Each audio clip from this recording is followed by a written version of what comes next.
friends, Christy Teji here, your host for the Productive Passions podcast. Let me ask you, is there something different you dream of doing but don't know where to begin? If you're feeling suffocated, anxious, or you feel there's something different calling you, come along with me for candid conversations with people who have embarked on a journey to put their passions to work for them. Buckle up and enjoy the ride. Life is too short to stay stuck. Welcome to another episode of Productive Passions, where we explore careers that drive our world and ignite our passions. Today, we're embarking on a journey into the maritime industry, a field that often sails under the radar, but is essential to our everyday lives. Joining me today are two seasoned professionals, Rich Grimison and Rocky Johnson, who bring decades of experience to the table. Rich, now a harbor pilot at Port Canaveral, shares insights from his long and distinguished maritime career. Meanwhile, Rocky is a vice president at Ivy's Construction. He's offering his extensive experience in the marine industry. In this episode, we'll uncover the vital roles that experts like Rich and Rocky play in the maritime world, from navigating massive vessels to constructing the infrastructure that keeps the industry afloat. We'll also explore a wide range of careers within the maritime industry that might just surprise you, revealing the many opportunities this essential sector has to offer. Whether you're intrigued by maritime careers or simply curious about the forces driving global trade, this episode promises to broaden your horizons. So, grab your life jacket and let's dive in. I read today that 90% of what we use on a daily basis comes from ships. Rich, I'm going to start with you. Tell me about your job. What is it that you do? What is a harbor pilot? I'm a harbor pilot at Port Canaveral, and what a harbor pilot does is we board all ships coming into harbor from sea. We have a small boat that takes us out, joins the ship, goes along the side of the ship while the ship is moving. We put a ladder over the side, we climb aboard, and we go up to the wheelhouse. And we talk to the captain and the team up there on the bridge or the wheelhouse of the ship. And then we take navigational control of the ship and we navigate the vessel into the harbor. And then we do the same thing for ships that are leaving the harbor. And every major seagoing port in the world has local harbor pilots, and we are the local navigational experts for that particular port. So why is that important? Why do you need to be on these ships, bringing them into a harbor? I mean, these captains are experienced and drive their boats all over the world. Why do they need you? Yeah, it's all about safety, and it's about local knowledge. And it's about the skill set that the local harbor pilots have in navigating very shallow, narrow channels, docking and undocking vessels, navigating in close proximity to other vessels. Yes, the captains are very knowledgeable and professional, but we have a skill set that's very specific to navigating vessels in harbors and ports. And we have knowledge specific to that port. So what you're telling me is not all ports are created equal. It's not like a parking lot that I drive my car into and I know how to park in a parking space. Every port is a little bit different, has its own different challenges. And then the pilots, like I said, become the navigational experts for that port. So what are some of the things at the port that you're assigned to? That's Port Canaveral, correct? Right. Yes. What are some of the things that you have to be careful or that it's important that you have a local harbor pilot helping with? So our port is a very narrow channel port. It's not a lot of room. We have some of the largest cruise ships in the world coming in and out of the port. We have shallow water. Under the keel of deep draft vessels, we might only have 1 meter between the bottom of the ship and the bottom of the channel. Oh my gosh. 1 meter is that's not very deep. The cruise ships might have 2 or 3 meters, but what that means is that as a vessel progresses down shallow water, narrow channels, it is displacing water as it moves and it has to go somewhere. And as that water runs down the sides of the ship or underneath the ship, it's dynamic effects that impact the maneuverability of that vessel. So that's one of our skill sets, is dealing with the narrow channel, shallow water effects. The other big challenge we have here at Port Canaveral, we are a big cruise ship port. We have extremely large cruise ships, and they are heavily impacted by the wind. Mm. So when we are navigating a ship down the channel, we're trying to steer a course of due west, for example. If we've got any kind of a wind that's impacting the vessel, instead of steering 270 to make good 270, we have to put leeway on the ship. We might have to steer 275 to make good 270 over the ground. And the amount of set and drift that a ship feels from being pushed by the wind is impacted by the speed of the vessel. So the other thing we have to do is we can only go so fast when we're in these tight quarters inside these ports in our port and our harbor, because if we go too fast, we're going to cause problems for the other ships at the dock.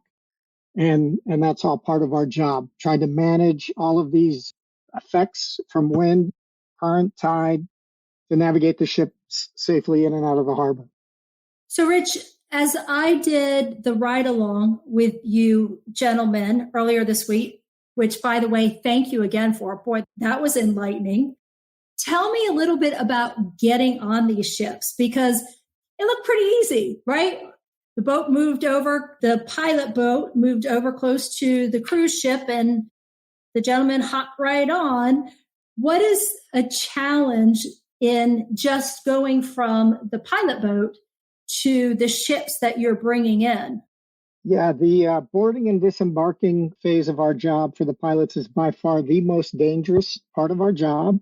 You know, we had beautiful weather the day we were out there, and because we have great professional pilot boat captains, they make it look easy putting the boat alongside a ship that's knots through the water. And because of our experience as pilots going up and down the ladder, that made it look quote unquote easy. But you have to keep in mind, we've got to do this 24/7. We do it in any kind of weather. We're out there in the swells. We're out there in the wind. Now, we do get the ships to turn to make a lee as much as possible. But when you say lee, what does that mean? That means the vessel will do the best they can to turn the vessel so that the side that they have the ladder rigged on is the calmer side, like leeward side, opposite of the wind or opposite of the swell.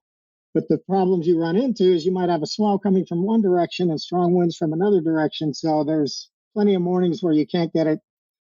It's not an ideal. So that's by far one of the challenging parts of the job. And unfortunately, we have had pilots who've gone in the water. What happens then? Were they okay? Well, in our particular case, our pilot did survive. It was a good outcome for the most part.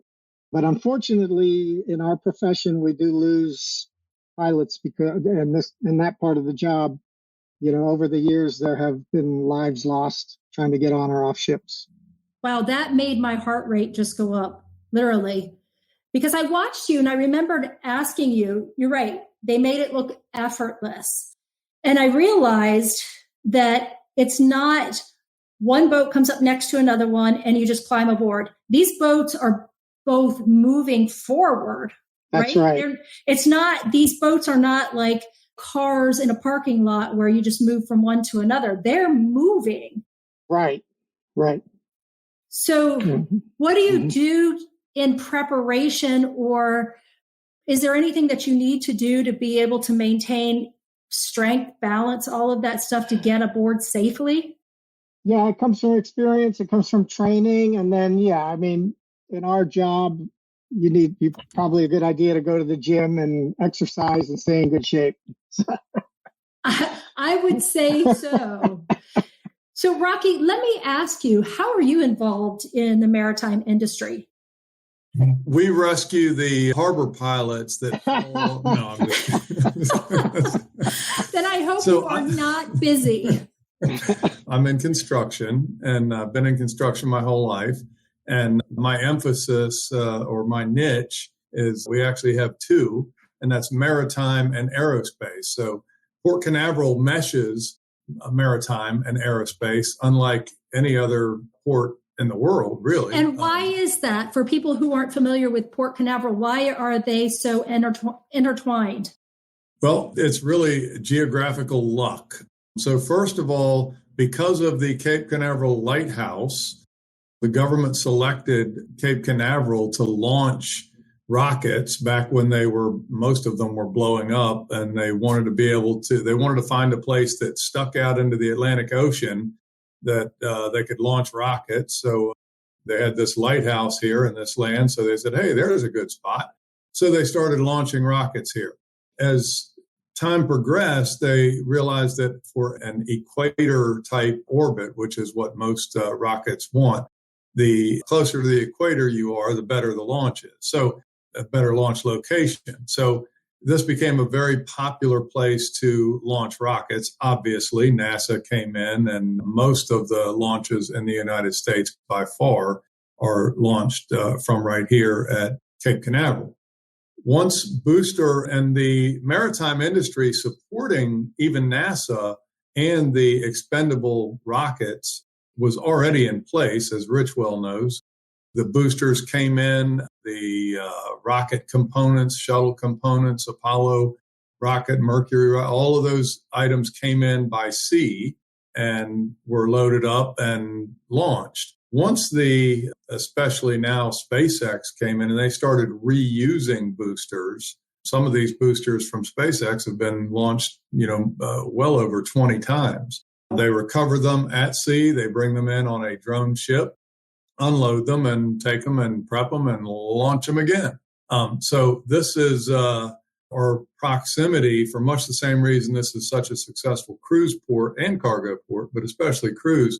Our short shipping out to the main channels, et cetera, make this an ideal spot for maritime operations and also for aerospace. So where you have those two come together, that symbiotic relationship works very well. And then you take a guy who will do anything for money, that's me, and it's a perfect opportunity for construction, both aerospace, ground equipment, aerospace infrastructure, maritime infrastructure, and all of that. So I'm heavily involved in the maritime industry, but unlike Rich, I don't go out on the water very much. All of mine is cruise terminals, port, cargo terminals, upland, what we call upland infrastructure. And I do a lot of aerospace work too, launch complexes and that sort of thing. So I've only been here 36 years, but I think I'm going to stay. It's been a good run so far. And so that's how I'm involved with maritime, especially.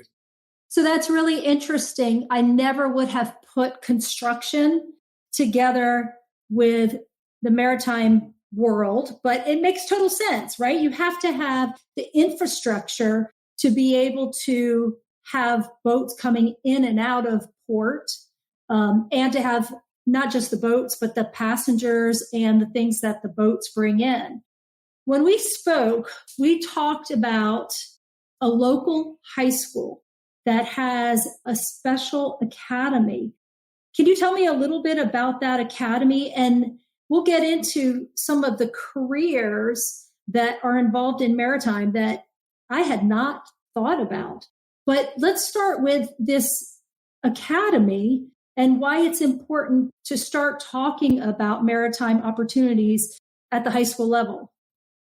Rich and I both belong to the Propeller Club of Port Canaveral, and the Propeller Club is an international organization, and most of the key ports all over the world have a Propeller Club. And in short, the Propeller Club promotes all things maritime. It helps bring together the maritime community for not only the local port, but also so that we can interact with other ports and sharpen each other. So through the Propeller Club of Port Canaveral, we had felt compelled and interested in the furtherance of education for our youth and maritime opportunity. And through a partnership with the Brevard County Public Schools, an opportunity became available at Rockledge High School to start a maritime program for students. And it's called HELM, stands for Helping Educate Leaders in Maritime. And it started out, Rich, I don't remember, it probably was only 20, 25 students when it first started out. Right.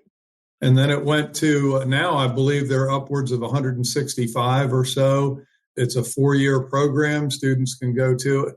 And the beautiful thing about it is, especially today, well, and it's been in place for, I think, over 10 years now, but youth today they're going through a transformation. I'm thankful that there is a turning point I'm seeing, but not too long ago, it was sort of perpetrated upon our youth that either you go to college or you're a loser.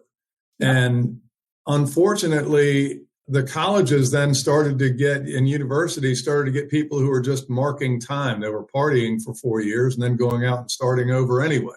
So the beautiful thing about the Helm program, I'm just so proud of it. It offers a diversity of opportunity to every level of student, because it's, and I'm paraphrasing, but it's more like an elective in the sense that you're exposed in this elective course to all of the different aspects and opportunities in maritime. You might be what I would call a craftsperson or trade person. You might be interested in welding, in which case you can make $100,000 a year as a special process as stainless steel pipe welder. You might be a line handler. You might be interested in hospitality, where you want to be engaged in the guest relations for one of the cruise lines. You may be interested in going to one of the maritime academies like Rich did, because you actually want to earn your captain's license or that sort of thing. So it can, whether you're interested in going to the United States Naval Academy, one of the merchant marine type academies, or the Coast Guard Academy, or whether you want to go into a trade, this exposes young people to the many opportunities, and not just in the classroom, but they're able to come out to the port, to the Canaveral Port Authority, and see the guys and girls that operate the cranes. They're able to see, and we always take them out on construction jobs because sadly, just like you just mentioned a few minutes ago, most people don't equate construction and maritime. If you go to any successful port in the world, there is a huge amount of construction, and there's a huge amount of construction maintenance type programs. Buildings become obsolete. They need to be torn down. They need to be modified. They need to be renovated. They need to be updated, maintained. So there's a huge amount of opportunity. There is more opportunity in the maritime industry by far than there are people to fill those spots. So, Rocky, let me just ask you, if I'm in high school and you know what, I'm making it through high school, but I'm not a great student, you don't want me for positions with your company or out in any other part of the maritime industry, do you? You want like the elite, right?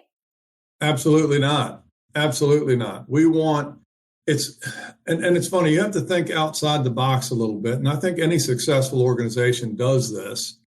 It's not always the superlative that is the best employee. In fact, I try very hard to not be swayed too far on a resume and a grade point average and an academic success, because you can have someone who is incredibly intelligent, straight A student, academic superlative, and just unable to accomplish anything or work well with others, etc.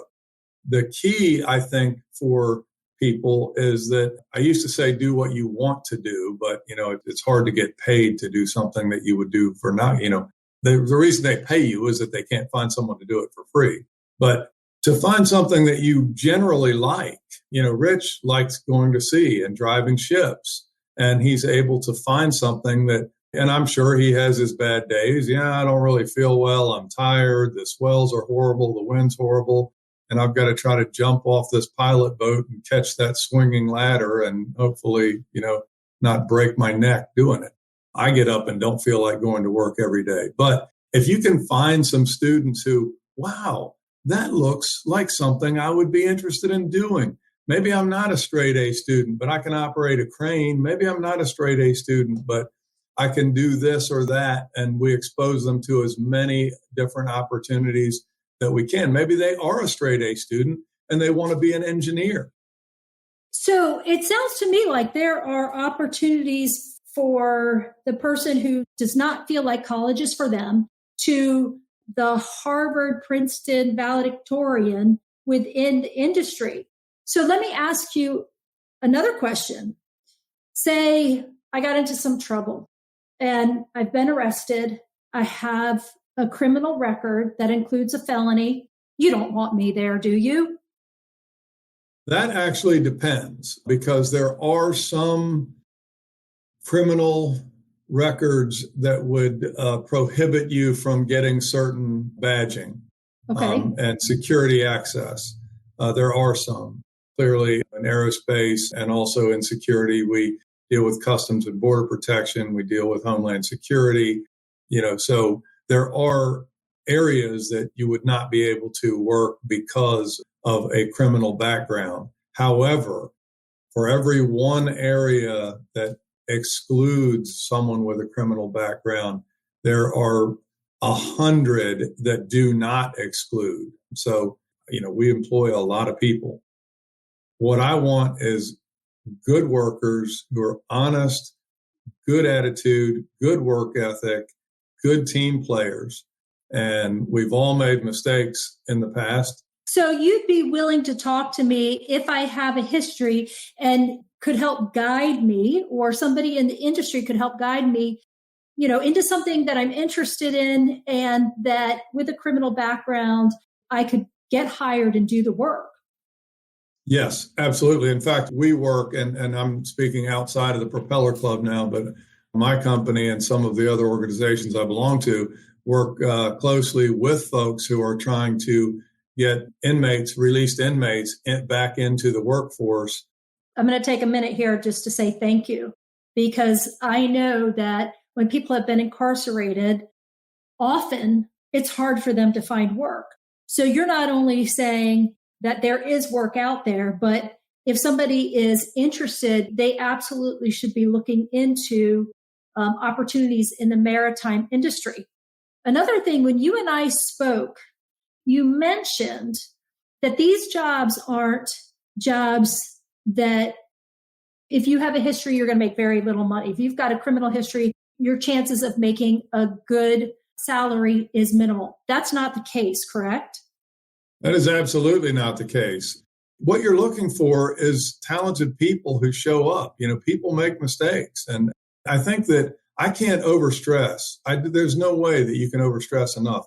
What we are looking for in the construction industry, whether it's maritime or otherwise, is people with good attitudes. And the one thing that I used to give the young people, these long schlemiels about, prioritization and all this. Now, you know what I tell them? You know what you need to do to be successful in construction? Show up. Because I can give a guy or girl a second chance, and they got all this baggage and they don't show up. And they got a million excuses. If you show up, there's only one reason. I passed a lot of people in construction that were way better than me. They were smarter than me, quicker than me, better workers than me, and shockingly better looking than me. And that is shocking, Rocky. But I did something they didn't do. I was always there. Mm-hmm. Well, he may not be the best, but he's here. Let's give it to him. So show up and you got a job. Well, you know what? In every episode, without fail, there is a point where I want to hit rewind and play it again. And that's one of them. You said you may not have been the smartest person around, the most qualified person around, the best looking person around, but you showed up. How important is it to the maritime industry to be educating students at the high school level? And second part to that question, do you have to be a freshman to get involved? Or if I'm a senior, can I still get involved? I'm going to let Rich answer that one. But first, I'm going to say, there's, I guess, educating, and it depends on the semantics, but educating, exposing. These young people are at formative periods in their lives. And so our objective, or my objective on the education committee with the Propeller Club, is to help expose them, educate them, yes, but not educate in the sense of, understanding how to translate classical Greek or, learning the different philosophers or understanding unification, the historical unification of Germany, but better to understand the opportunities that are out there, because their parents aren't telling them, their brothers and sisters, all these, they don't know. They're worried about, they're sitting there on their games, they don't know about what the opportunities are. Right. And and they just need to understand the different opportunities. And one will take off and say, wow, that being a pilot is like a dream come true. And another will say, screw that, I want to be an engineer. And another one wants to be a naval officer. And another one wants to be a line handler. Another one wants to be a cook. But as far as the 4-year program and the importance of education, Rich has been just a godsend in terms of the education committee and helping steer and guide the education committee and the different programs that we're involved with the Propeller Club. So I really am doing Rich a disservice to even try to answer that one. I'm going to turn that one over to Rich. Yeah. So Rich, why is it important to educate high schoolers about maritime opportunities? Well, I agree 100% with what Rocky said. I mean, our goal with the Home Maritime Studies program at Rockledge High School is to provide these students with exposure. So I think it's very important. Again, the maritime industry is a massive industry. I mean, it's part of the huge logistics network the international network that gets goods to market, that gets raw materials to factories, that gets cruise passengers to vacations. But it's an industry that's very little known. I mean, especially people who don't live next to a port and watch ships come in and out. It's just not one that's well known. So that's our biggest goal, is to get exposure to these students. And no, they do not have to be freshmen to start. The opportunity is there. And just to be clear, it's one class per semester that these students do all the regular high school class and like an elective. And they can start as freshmen and they can do 4 years of Maritime Studies 1, Maritime Studies 2, 3, and 4. But sophomores can start the program, seniors can start the program and just do 1 year of it, juniors. So it's very broadly available to students at any level. And we do see that. We have students that go through the program for 4 years. We have students that come in their senior year. Sometimes a student will take Maritime 1 and 2 in the same year, and they'll take two classes of it. There's a lot of opportunity there for the students to participate in the program. So if I'm listening to you I think there's a Rockledge, Pennsylvania, and there's not a Maritime Academy there, how would I get started into investigating opportunities, maritime opportunities? There are high school programs throughout the country. We're not, Florida's not the only one. In fact, we started ours, Rocky mentioned the 10 year. We're actually starting our 10th year. We modeled our program after a program over in Tampa, which was initiated there by the Propeller Club of the Tampa Propeller Club. So these opportunities do exist throughout the country. So someone who is in another state should look for opportunities within their state. But it's also true that for many students, there's not going to be a program like this, especially if you're inland, you're not near a major port.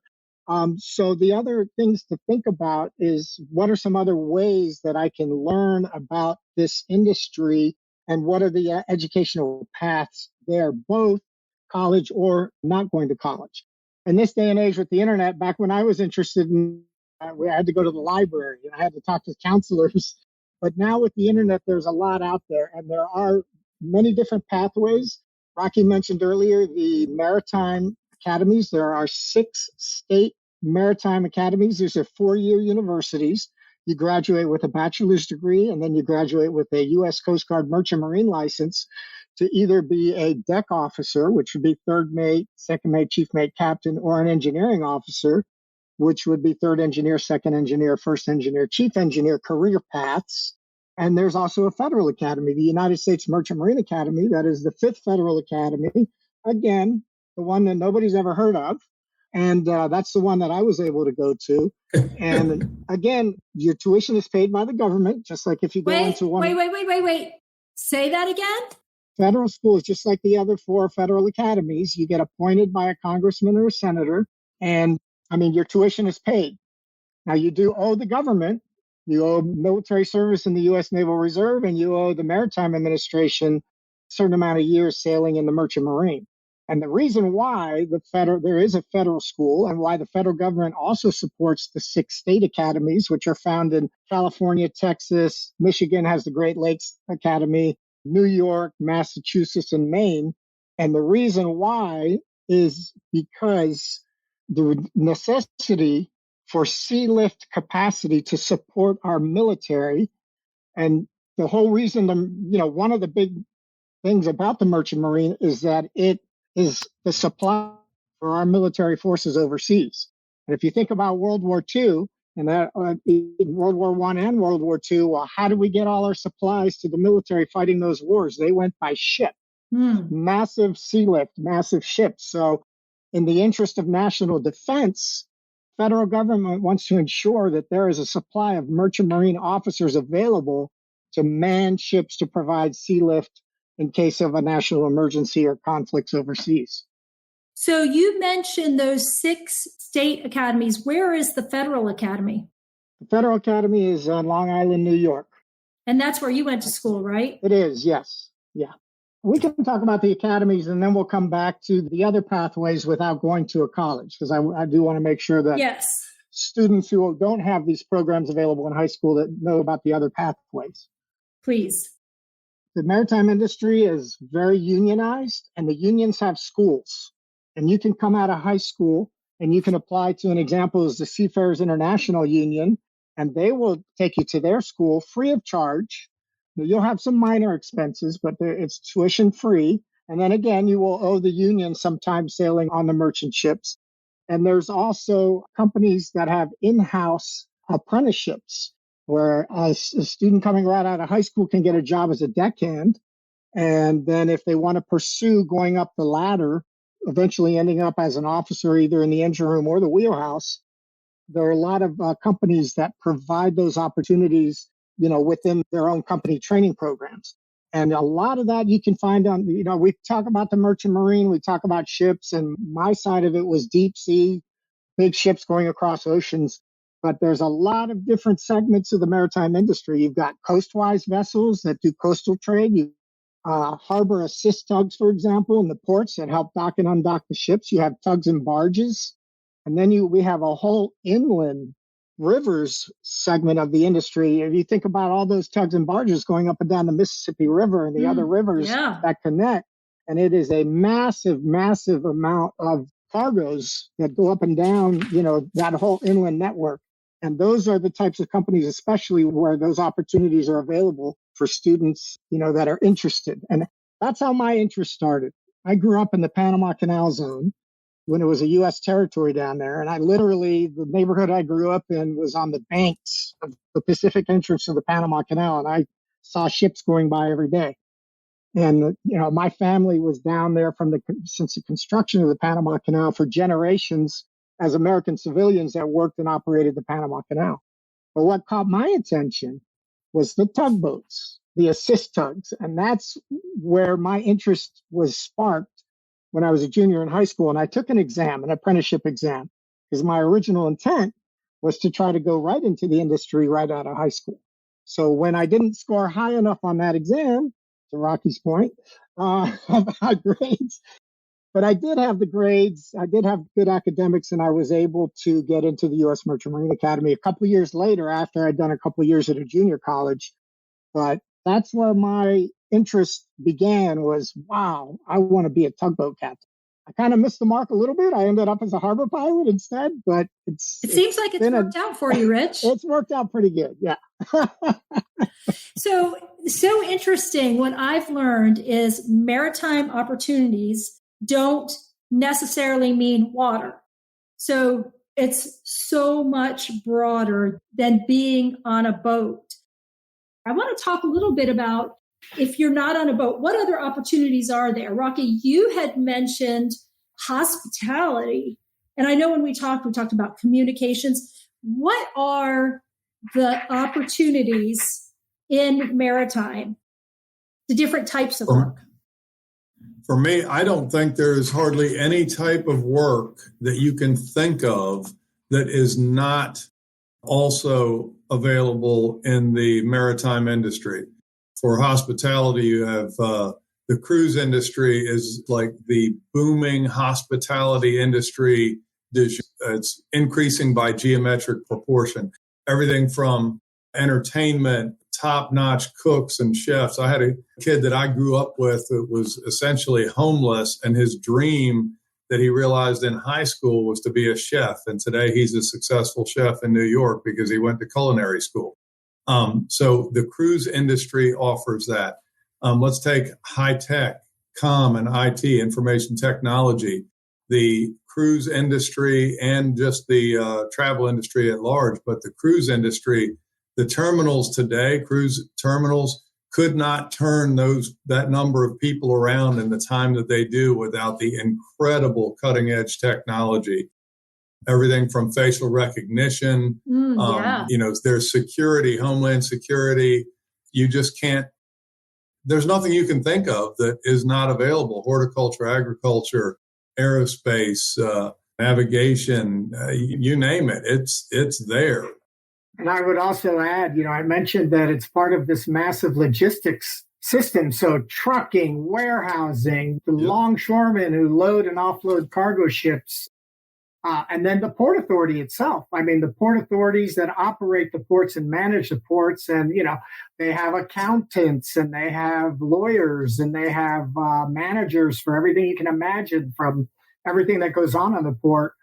Including parking for the cruise guests. And so, like Rocky said, I mean, just about anything you can imagine. Security. Security is a huge part of every port in so many different respects, from special maritime units of the police and sheriff's department to the Coast Guard. And the Coast Guard is a huge partner for us. I'll just say that the Canaveral Port Authority, the Coast Guard, all the different stakeholders at the port, companies like Rockies, the pilots, and many of the companies that operate in the port are huge partners, are partners in this whole education program with Rockledge High School. And when we bring the students to the port for field trips to be exposed to all these jobs that we're talking about, and we get to take them into the cruise terminals, and we get to take them to the cargo terminals, to the cranes, like he mentioned earlier, boat rides. We do harbor tours. They get exposed to the tugboats, the pilot boats, the terminal operators, and the Port Authority, and all the jobs that are out there. And like Rocky said, construction sites. I mean, it's just a huge, broad array of opportunities. And it really takes our entire community out there at the port through the Propeller Club, all members of the Propeller Club, to make this program happen and to be successful. And we've had students graduate from the program who've gone on to maritime academies. We just had one of our graduates who just graduated from the Massachusetts Maritime Academy, head off to his first job last Friday. We've had students go to the Coast Guard Academy. We've had students go out to jobs at the Port Authority as line handlers, security. So, we realize that not every single student in the program is going to go into the industry. Sure. But they are going to be educated about how the importance of both to national security, as I mentioned, and economic security of our nation, and what a hugely important role this industry plays. No matter what field they go into, they're going to be that much better informed citizens. And then for the students who do get the spark and get the bug and go on, it's very gratifying for us to see their successes, and to see them take what they learned in the program and use it to be successful in life. So like you said, not everybody's going to go into a maritime career, but it sounds like they could. I was trying to think of something, an industry to stump you guys, like, surely this isn't out there. But I couldn't. I've got truck drivers down there, heavy equipment operators. Now, Rocky, you said agriculture. How is agriculture tied in? One of the key logistics for any port is the handling of any port, any rail service, any trucking, is the handling of perishable food, perishable items. So when you look at, we call it reefer cargo, for refrigerated cargo, and there is a huge amount of agricultural product that goes through not just this port, but every port, because it's a matter of perishable products being grown and figure out how to transport that product and get it to market before it perishes. Logistics too. The logistics combined with agriculture, and as you know, for instance, the South Florida and the Florida City, Homestead, and even the islands and other perishable items, figuring out the best way to get the product to market in bulk is a key part of agriculture and agricultural development. And of course, as we look at the infrastructure for agriculture development itself also, and you look at new ways of producing product and growing agricultural commodities, the maritime industry is also having to step up there. If people think of domestically raised clams or something, and you think of these ponds with clams, no, this is out in what are wild waters that they figured out how to grow these, et cetera. So there's every aspect. And then environmentalism, too, is the same, the other side of the same coin. Interestingly, I had a conversation a few days ago with a gentleman, Dr. Gary Studi, who has a lab on NASA's campus where he's growing plants in space and for space. And part of the conversation we talked about was in, I forget how many years, I want to say in 30 years, there's going to be an additional 3 billion, with a B, people on this planet. And so we have to be able to feed those people. But even before we can feed them, we have to be able to get the food to them. So it's so interesting how interconnected all of this is. And Rich, when we were out, you pointed out to me, there is a little company called Morton that does something out there. What does Morton do at the port? Well, one of the big types of cargo that the port handles is what we call dry bulk commodities. Salt is a big dry bulk commodity. And we have cargo ships that bring salt from the Bahamas, and Morton Salt has a facility right here at Port Canaveral, and they process the salt that comes from the Bahamas. A lot of it goes for industrial uses or, for example, swimming pool salt. Sure. But they also have a newer facility that processes it for table salt. So Morton Salt right here at Port Canaveral. And then some of the other types of dry bulk cargoes is things like cement and slag, which is something that gets infused into cement. We have granite. We have aggregate, limestone. These are all products that come in big bulk form, and they're offloaded via conveyor systems. And you can see around Port Canaveral, if you look, you'll see piles of this. And this is all construction materials. So we do quite a lot of bulk cargoes like that. We do a lot of lumber. We do a lot of fertilizers.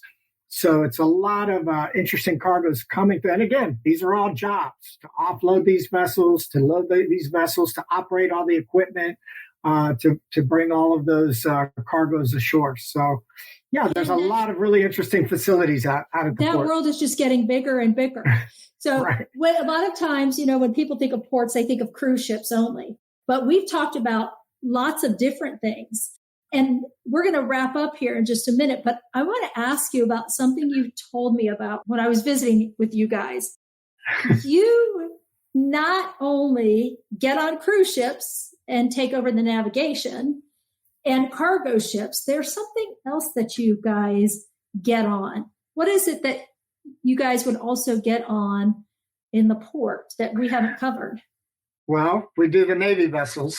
We do the submarines that come in and out. We do the SpaceX vessels. When the rockets come back on the barges after landing on the barges, we navigate those vessels and dock them. So there's a lot of other different types of, we have special mission vessels operated by the Military Sea Lift Command that support different federal government missions. So there are a lot of unusual and different types of vessels that we support at Port Canaveral. And I just wanted to add one other very important cargo that comes in and out of the port, and that's fuel. Gasoline for our cars, jet fuel for the airports, diesel fuel, fuel for the ships. And so we have 2 tank farms or tank storage facilities at the port. And it's one of the things I tell the students, when we go to the gas station and we pull up and we pump gas into our car, we take it for granted. How does it get there? Oh, well, we've seen the tanker trucks at the gas station filling up those tanks. Well, where do the tanker trucks fill up? They fill up at the port. And all of that gasoline, it doesn't matter if it's going to Exxon or Mobil or BP or Chevron, it's all coming out of the same ship. But they'll add their special sauce, as I call it, their special company additives, as they're loading it into the trucks. Interesting. So again, and it's the same thing when you go shopping. We were talking about agricultural products. We were talking about, consumer goods.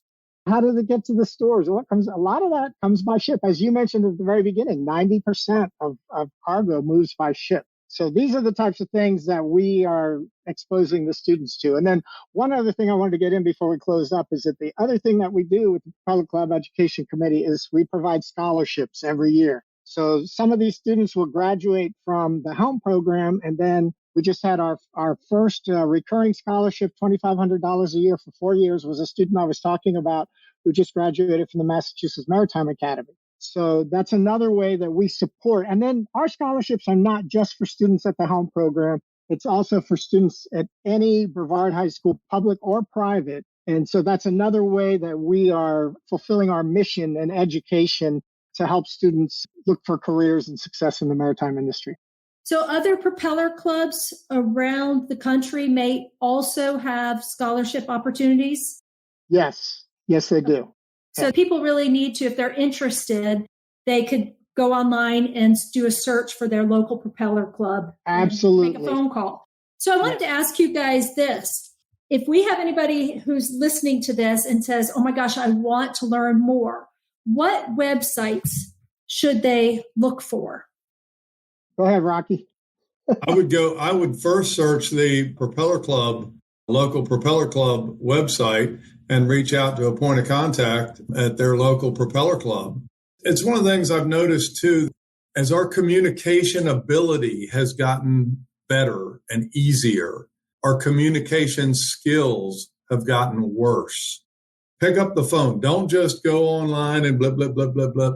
Look, I would urge anyone listening to this and says, hey, I like what these guys are saying. I'm interested.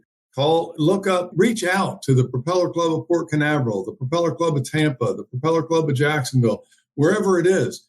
Reach out and keep reaching out, and you'll find someone who will talk to you, who can give you some guidance. No, they're not going to do it for you, but they will help connect you with the path that you're interested in. There are good people out there who want to help provide you with the options that are available, but they're not going to break down your bedroom door and stop you from playing video games and force you to look for this information. You've got to actually reach out. So look, do the search for the website, go on the website, contact us. If you contact them and nobody responds, try again, try calling the number, go to the meeting, introduce yourself. If you don't ask, you don't receive. The one thing you have to do to be successful in life, I'm living proof, show up. I love that. I love that. Well, gentlemen, thank you so much for taking time to talk with me today. I hope that this helps people learn more about the maritime industry and the variety. I feel like we could have a variety show here on the different opportunities for professional work. So thank you guys so much for your time. I really appreciate it. Thank you for having us. Thank you.